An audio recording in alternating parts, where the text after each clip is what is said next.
నిన్న శ్రీరామనవమి కళ్యాణం నిన్న అయితే శ్రీరామనవమి కళ్యాణానికి 4 రోజుల కంచి గ్రామ సిబ్బంది వస్తాను, గ్రామానికి సంబంధించిన సిబ్బంది వస్తాను పనిచేస్తాను గుడికాడ అయిపోయింది. గత 10 సంవత్సరాల కంచి వెంకటేశ్వరరావు అంటే బాబు అది గుడి కట్టించింది ఆయనే, కళ్యాణం చేసేది కూడా ఆయనే చేస్తాడు. ప్రతి సంవత్సరం కళ్యాణం చేస్తాడు, అన్నదానం పెడతాడు, అన్నీ ఆయనే చేస్తాడు.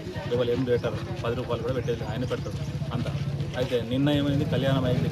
కళ్యాణం అయ్యేటప్పుడు కూడా సర్పంచ్ వచ్చిండు, కంకణం కట్టుకున్నాడు, అక్షంతలు వేసిండు, అన్నీ అయిపోయిన తర్వాత సాయంత్రం ఊరేగింపు కార్యక్రమంలో ఊరేగించంటే ఈ బొడ్రాయి వరకు వచ్చిన తర్వాత ఈ విగ్రహాలు ఇటు ముందుకు పోతాను కదా, నేను నడుచుకుంటే వెనుక పోతాను ఇంటికి పోతా అంటే ఈ రత్నాకరణ ఆయనే నన్ను పిలిచి మీ ప్రాతం అంటే పోయంగానే ఈ సర్పంచ్ అనే ఆయన ఏమంటారంటే, అరే వాడు పండుగ ఎట్లా చేసిండు, ఎట్లా చేసిండు, సర్పంచ్ అని నేనున్న ప్రోటోకాల్ ఉంటుంది, కథ ఉంటుంది, కార్కంట లంజవాడికి ఎట్లా చేసిండు, బాగా వాని పూజ ఊరా అది అని గలీజ్గా నోటుకొచ్చే మాట తిరుగుతా అంటే నేను అన్న నాకైతే సంబంధం లేదు కదా, నేనైతే కళ్యాణం చేసినోని కాదు, నేనైతే చేసినోని కాదు, నాకు సంబంధం లేదు అది అనగానే నీకు తెలియకుండా అయిన ధర లంజవాడు కానాడు సంపంకలి కొట్టేసి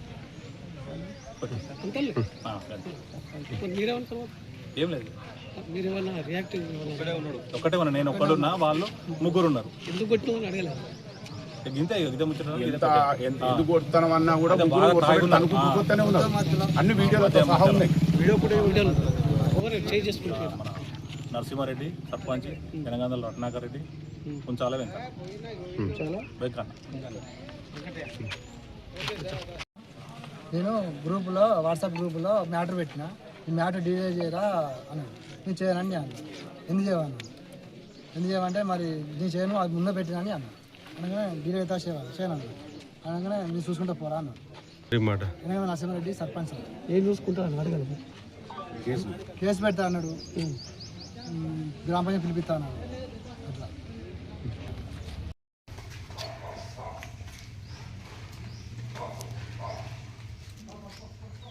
చెప్పండి. ఇంకా 2018లో కట్టించి ప్రతిష్ట చేయడం జరిగింది. 2018 నుంచి ఇప్పటి వరకు 9 సంవత్సరాలు ప్రతి ఏటా, ఈవెన్ కరోనాలో కూడా కళ్యాణం అనేది ఆపకుండా, దేవుని కళ్యాణం ఆపొద్దని శాస్త్రోక్తపరంగా ధర్మ పద్ధతులలో వైభవంగా ప్రతి ఏటా జరుపుకుంటున్నాం. అందరం సంతోషంగా ఊరంతా సమిష్టిగా కలిసి వచ్చి సంతోషంగా కళ్యాణం అనేది జరుపుకొని అన్నదానం చేసుకొని అందరం సాయంత్రం ఊరేగింపు కార్యక్రమం చేసుకొని దేవుళ్ళను మళ్ళీ అందరు యథావిధిగా ఎవరింటికి వారు వెళ్ళిపోయి అన్నీ మంచిగా జరుగుతాయి.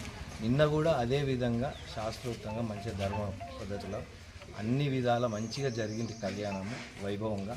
అన్నదానమయ్యి ప్రతిష్ట ఊరేగింపు కార్యక్రమం కూడా అంతా అయిపోయి చివరి ఘట్టంలో 5 నిమిషాల సమయంలో అనుకోని సంఘటన చోటు చేసుకొని కొంచెం అశాంతికి గురైనట్టయింది. అది కొంచెం దానికి చింతిస్తున్నాము.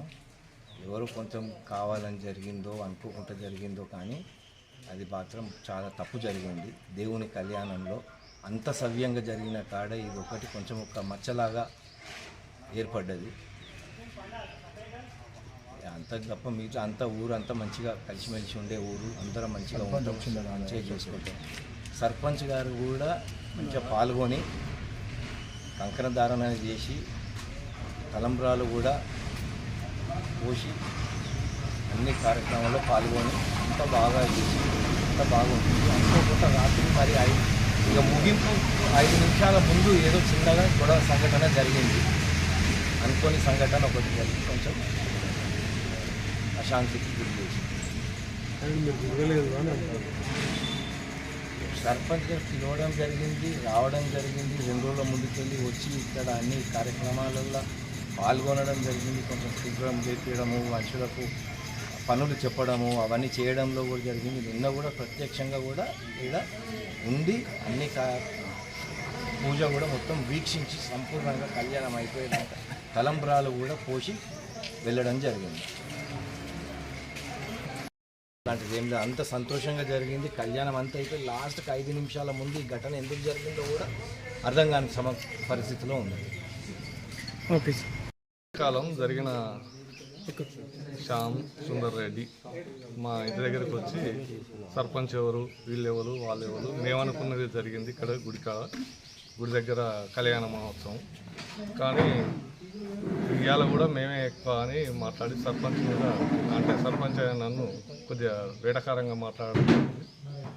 దానికి రెస్పాండ్గా మేము మాట్లాడడం జరిగింది. ఆయనను వద్దుపో బిడ్డ తమ్మి రేపు మాట్లాడదామన్నా కూడా ఆయన లేదు. తెల్లారి మాట్లాడుకుందామన్నా వినకుండా ఆయన కొద్దిగా ఎక్కువ మాట్లాడిండు. నానా బూతులు మాట్లాడిండు. బూతులు మాట్లాడితే నెట్టేయడం, ఇంటికి పోరా తమ్మి అని నెట్టేసుకుంటూ పోయినాం. అంతే ఆడి వెనక గలవట్టి కూడా మా అది అంటే ఇది సాయంత్రం జరిగిందా పొద్దున్న? నిన్న సాయంత్రం 8-9 గంటలకు. ఓకే. మరి అందులో అంటే కొట్టినట్టు ఉన్నది కదా రత్నాకర్ రెడ్డి? ఎలాంటి కొట్టడం కానీ ఆయన గల్లబట్టి అంగి చింపిన తర్వాతనే ఆడ నెట్టుకోవడం జరిగింది. ఓనుకోవడం తన్నుకున్నారు అంతే. అంటే గొడవ ఎట్లా వచ్చింది? గొడవ వచ్చి కారణం ఏంటంటే ఆడికి వచ్చి మేము అనుకున్నది జరిగింది అన్నట్లు వచ్చింది. ఎవరు అనుకున్నారు? మేము వాళ్ళు ఎవరు అనుకున్నారో వాళ్ళు అక్కడ టెంపుల్ కాడ జరిగింది. టెంపుల్ కాడ జరిగిన సర్పంచ్ విషయం కానీ మేము అనుకున్నట్టు జరిగింది అని ఆయన సర్పంచ్ ఎవరికి సర్పంచ్ అని అంటే మీతో అన్నాడు డైరెక్ట్? నాతోనే నన్ను తిట్టినాకనే గట్ట తిడతారా అని రత్నాకర్ అంట్లో అది గొడవ కట్టుకొచ్చాం. మీరే అన్నారని చెప్పేసి అంటారు. పండుగ ఈ కళ్యాణోత్సవం కళ్యాణంలో అంటే నేను కళ్యాణం దగ్గరనే కళ్యాణంలో ఒకవేళ ఏమైనా డిస్టర్బ్ ఆ ఉద్దేశం ఉంటే అక్కడ నేను కళ్యాణం కాడ అంత నిమ్మలంగా మంచిగా కూర్చొని అంత పిచ్చి పిచ్చిగా కాకుండా అంత అంగరంగ వైభవంగా జరిగింది కళ్యాణం. తను పోతుంటేనే మీరే పిలిచి అలాంటి ఆలోచన లేదు. ఆయన మేము కూర్చున్న దగ్గరికి వచ్చి మేము లేచిపోయే ముందు ఆయన కలిసిండు కాబట్టి అలా చిన్న న్యూసెన్స్ జరిగింది అంతే. ఆయన ఒక్కడే వచ్చిండు? ఎంతమంది వచ్చారు? ఆయన ఒక్కడే ఫస్ట్ వచ్చాడు. ఓకే.